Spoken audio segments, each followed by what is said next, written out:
Hi friends, welcome back to my channel. ഇന്നത്തെ video grocery ഷോപ്പിങ്ങിൽ നമുക്ക് എത്രത്തോളം കാശ് സേവ് ചെയ്യാൻ പറ്റും എന്നുള്ളതാണ് കേട്ടോ. ഈ ഒരു വീഡിയോ കണ്ടു കഴിയുമ്പോഴത്തേക്കും നിങ്ങൾക്ക് കുറച്ച് ടിപ്സ് ഒക്കെ കിട്ടും. ഏതൊക്കെ പ്രോഡക്ട്സിന് എങ്ങനെയൊക്കെ നമുക്ക് കുറേശ്ശെ എമൗണ്ടെങ്കിലും സേവ് ചെയ്യാൻ പറ്റും എന്നുള്ളത്. ഇത് ഞാൻ ഫോളോ ചെയ്ത് എനിക്ക് യൂസ്ഫുള്ളായി എന്ന് തോന്നിയിട്ടുള്ള കുറച്ച് പോയിന്റ്സ് ആണ് കേട്ടോ. അപ്പോൾ നമുക്ക് വീഡിയോയിലേക്ക് പോകാം. ആദ്യത്തെ പോയിന്റ്, നിങ്ങൾക്കൊരു മീൽ പ്ലാൻ ഉണ്ടാവേണ്ടതാണ്. ഒരാഴ്ചയ്ക്കുള്ള ഒരു മീൽ പ്ലാൻ പ്രിപ്പയർ ചെയ്യണം. എന്നിട്ട് ആ മീൽ പ്ലാൻ അനുസരിച്ചിട്ട് ഒരു ലിസ്റ്റ് പ്രിപ്പയർ ചെയ്യണം. ആ ലിസ്റ്റിലുള്ള സാധനങ്ങൾ മാത്രം പോയി വാങ്ങിക്കുക. നമ്മളിപ്പം ഒരു ഷോപ്പിങ്ങിന് പോയിക്കൊണ്ടിരിക്കുമ്പോഴത്തേക്കും അവിടെ ഇവിടെ കാണുന്ന സാധനങ്ങളൊക്കെ നമുക്ക് യൂസ്ഫുൾ ഉള്ള സാധനങ്ങൾ തന്നെയായിരിക്കും. നമുക്ക് ഉപയോഗമില്ലാത്ത ഒരു സാധനവും ഒരു ഹൈപ്പർ മാർക്കറ്റിൽ ഉണ്ടാവില്ല. പക്ഷെ ആ സാധനങ്ങൾ ഇപ്പോൾ നമുക്ക് ഉപയോഗമുണ്ടോ എന്നുള്ളതാണ് പോയിന്റ്.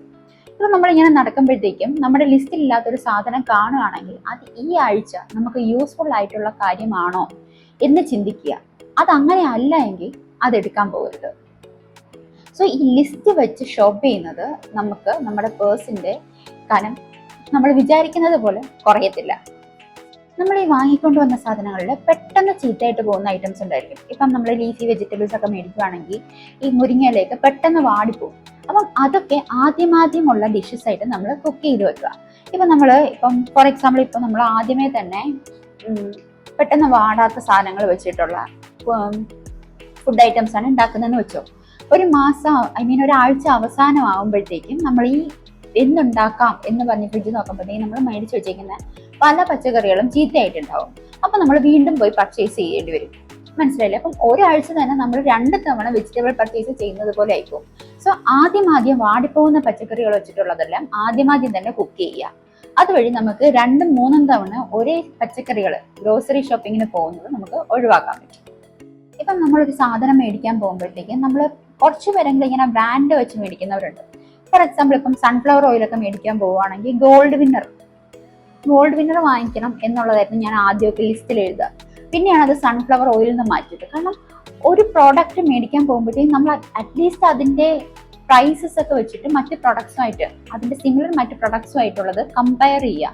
പ്രൈസസ് കമ്പയർ ചെയ്യുന്നത് വളരെ ഹെൽപ്ഫുൾ ആണ് നമ്മുടെ ബഡ്ജറ്റിങ്ങിന്റെ പോയിന്റ് ഓഫ് വ്യൂവിൽ നോക്കുമ്പോൾ. അപ്പോൾ ഈ ബ്രാൻഡഡ് പ്രോഡക്ട്സ് മാത്രം നോക്കാതെ നമ്മൾ പ്രൈസ് അനുസരിച്ചിട്ട് നമ്മുടെ ആവശ്യത്തിനനുസരിച്ചിട്ട് സാധനങ്ങൾ മേടിക്കുക. ഇപ്പം നമ്മളൊരു പാക്കറ്റ് റൈസ്, ഇപ്പം ബസ്മതി റൈസ് അല്ലെങ്കിൽ ജീര സാമ്പാർ റൈസ് ഒക്കെ ഒരു പാക്കറ്റ് റൈസിന് 170-160 രൂപയൊക്കെയാണ്. അതേസമയം നമ്മളത് ലൂസായിട്ട് വാങ്ങിക്കുവാണെങ്കിലോ 2 കിലോ ഒക്കെ ലൂസായിട്ട് മേടിക്കുവാണെങ്കിൽ ഒരു 130-120 രൂപയ്ക്കൊക്കെ നമുക്ക് കിട്ടും. അതിൽ നമുക്കൊരു ലാഭം ഉണ്ടാക്കുക എന്ന് പറയുന്നത് 20-30 രൂപയൊക്കെ ആയിരിക്കും. പക്ഷെ ഒരു മാസാവസാനമൊക്കെ ആകുമ്പോഴത്തേക്കും ഈ 20-30 രൂപയ്ക്കൊക്കെ ഭയങ്കര വിലയായിരിക്കും. Maximum ready to cook items മേടിക്കാതിരിക്കുക. ഇപ്പം നമ്മളിങ്ങനെ മസാലയൊക്കെ തേച്ച് വെച്ചിരിക്കുന്ന സംഭവങ്ങളൊക്കെ ഉണ്ട്. നമ്മളിപ്പോൾ ലുലുവിലൊക്കെ പോവുകയാണെങ്കിൽ ചുമ്മാ എടുത്തിട്ട് വന്ന് നമുക്കിങ്ങനെ ഫ്രൈ ചെയ്തിട്ടൊക്കെ എടുത്താൽ മതി.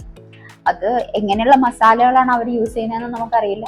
നമ്മുടെ സമയം അവർ ലാഭിക്കും, പക്ഷെ അതിന് അത്ര ഭീമമായിട്ടുള്ള പ്രൈസ് ആയിരിക്കും നമ്മൾ കൊടുക്കുന്നത്. നമ്മളിപ്പോൾ ഇവിടെ ഇന്നത്തെ ചിക്കൻ്റെ വില എന്ന് പറയുന്നത് 1 കിലോയ്ക്ക് 180 രൂപയാണ്. അതേസമയം നമ്മളിപ്പം കുക്ക് ചെയ്തിട്ട് 2 പീസ് ചിക്കനായിട്ട് അവിടെ നിന്ന് മേടിക്കുകയാണെങ്കിൽ അതിൻ്റെ വില ഭയങ്കര വ്യത്യാസം ഉണ്ടായിരിക്കും.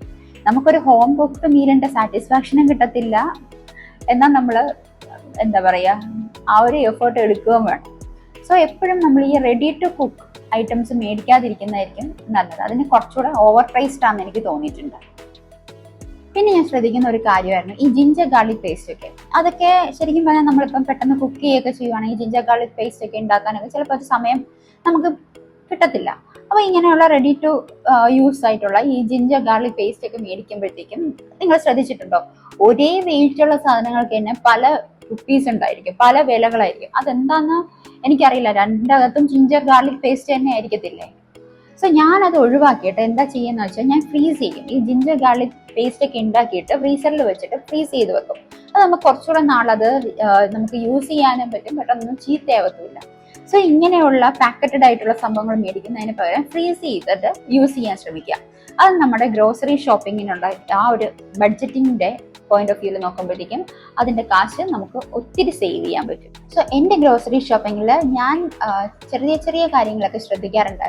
ആ ചെറിയ ചെറിയ കാര്യങ്ങളാണ് ഞാൻ നിങ്ങൾക്ക് ഇപ്പോൾ ഷെയർ ചെയ്ത് തന്നത്. ഇത് നിങ്ങൾക്ക് യൂസ്ഫുൾ ആയിരിക്കും എന്ന് ഞാൻ വിശ്വസിക്കുന്നു. യൂസ്ഫുൾ ആണെന്ന് തോന്നുവാണെങ്കിൽ നിങ്ങൾ ഈ വീഡിയോ ലൈക്ക് ചെയ്യുക, ഷെയർ ചെയ്യുക, ചാനൽ സബ്സ്ക്രൈബ് ചെയ്യുക. Thank you for watching.